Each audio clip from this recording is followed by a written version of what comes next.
Hello, welcome to Libra Philippines. So, ito yung reading natin for Libra. Summarizing Venus, Jupiter, Libra. Take only what resonates. Sa mga hindi pa po nakaka-subscribe sa ating channel, pahit na lang ng subscribe button, notification bell. And, let's start.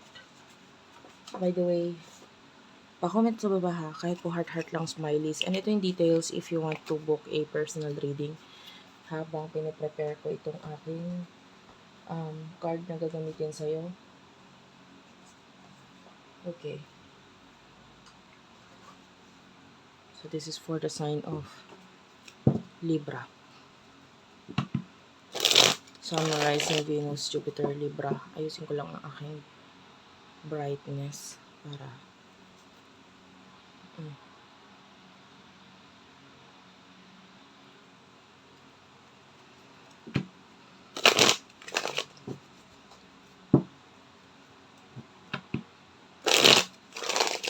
for the sign of Libra.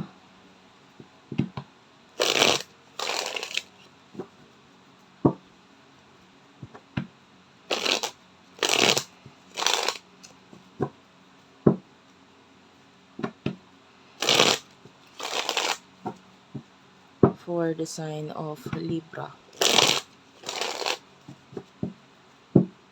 Isang shuffle na lang. Sana makuha ka energy mo, pero pag hindi, okay lang. Ibigay mo na lang sa ibang reading. Okay. The Emperor and the Tower and the Death card is at the bottom of the deck. Something is going to end sa'yo, and yung iba pwedeng nag-end na. The Sun is here. I feel like medyo mahirap maging masaya sa ngayon dahil sa ending na ito or sa pa-end na ito. But yeah, a lot of sadness. Pero alam mo yon, yung parang hindi mo makikita yung happiness or yung like, you know, this is, bigyan kita ng example, ano. Sa buhay mo ngayon, maaaring merong mga bagyo, no, na dumating. And you are sad kasi you cannot work, you cannot go to place na gusto mong puntahan. Diba ganun yung feeling ng pag may bagyo? And then hindi ka makapunta sa labas. Sometimes, sa sobrang lala ng situation or ng bagyo sa buhay mo, nawawala ng kuryente, napuputol ang kuryente, minsan wala pang tubig. So, parang ano siya sakuna. No? Na nakikita natin ang nangyayari sa buhay mo ngayon. Medyo malakas ang signal nito, no? And this is like the Emperor is wala kang magawa. Although gusto mong gawain yung you have the skills, knowledge, talents. No? Gusto mo ilabas yun, pero for now, wala kang magawa. And pwedeng hindi ka naman walang ginawa talaga. May ginawa ka.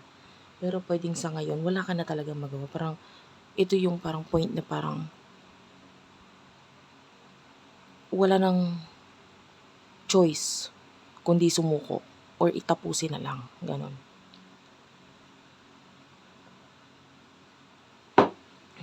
So anyway, sino yung person na kakonect mo pagdating sa love?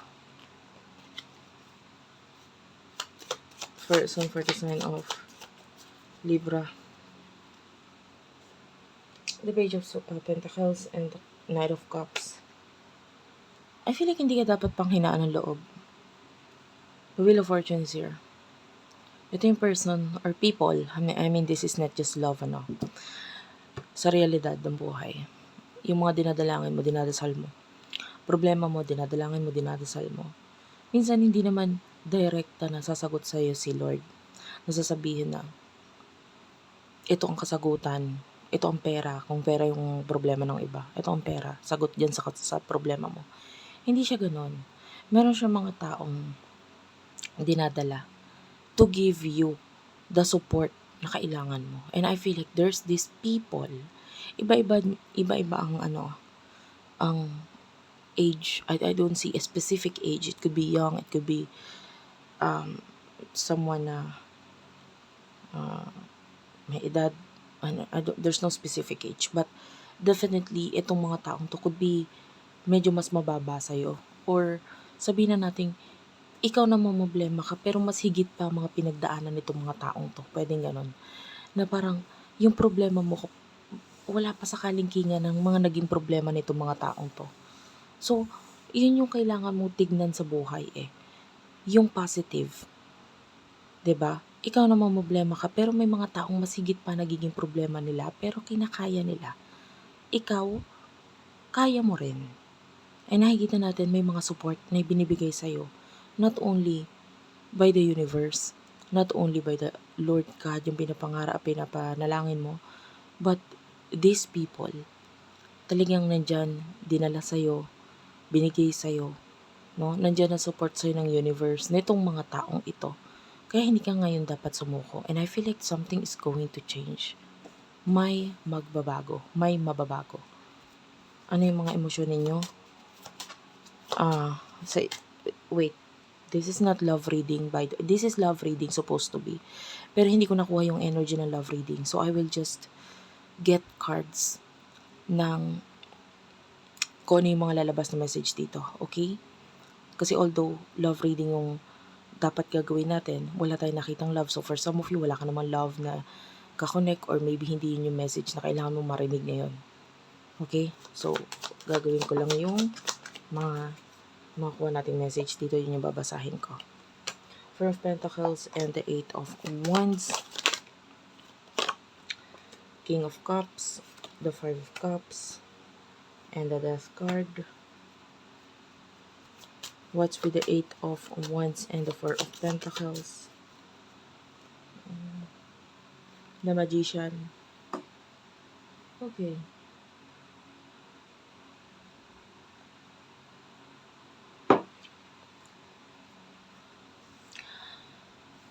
Okay. Pagdating sa sa'yo, maaaring may mga bagay ka pinapakita ngayon sa harapan ng ibang tao, pero hindi yun yung reality.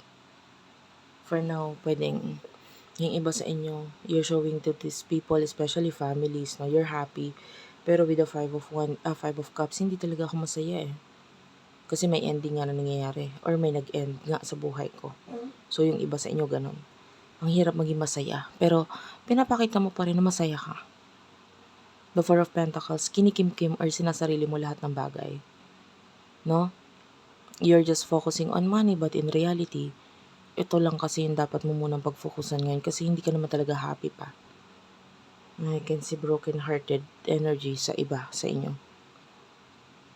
And with the King of Cups, kahit di mo sabihin, may mga tao talaga sa paligid mo, naramdam ka nila eh. Nakikita ka nila. Nararamdaman nila kung ano yung pinagdadaanan mo, nakikita nila yung pinagdadaanan mo, yung sitwasyon mo.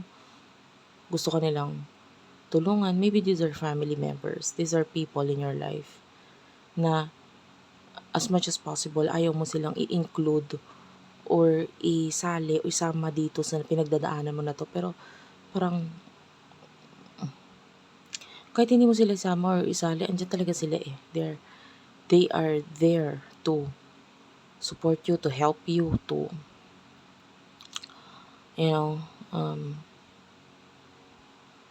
to give you yung mga kailangan mo. But some of you, ayaw mo kasing makipag-cooperate or coordinate or yun nga, i-involve sila sa kung ano man yung pinagdadaanan mo.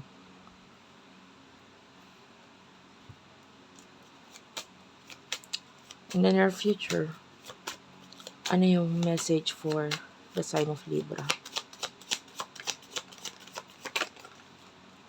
Ang dami tayong nakita dito. Queen of Swords is at the bottom of the deck. Eight of Pentacles, the Hermit.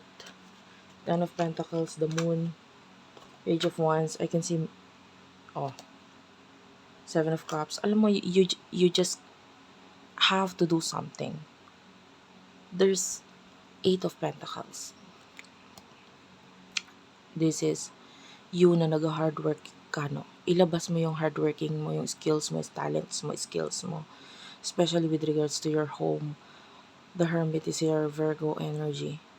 Hindi ka, alam mo talagang pag pinoblema mo yung problema, talagang problema yan. kailangan mong aksyonan. You have to do something. Kailangan mong sipagan. Yung iba sasabihin, sinisipagan ko naman.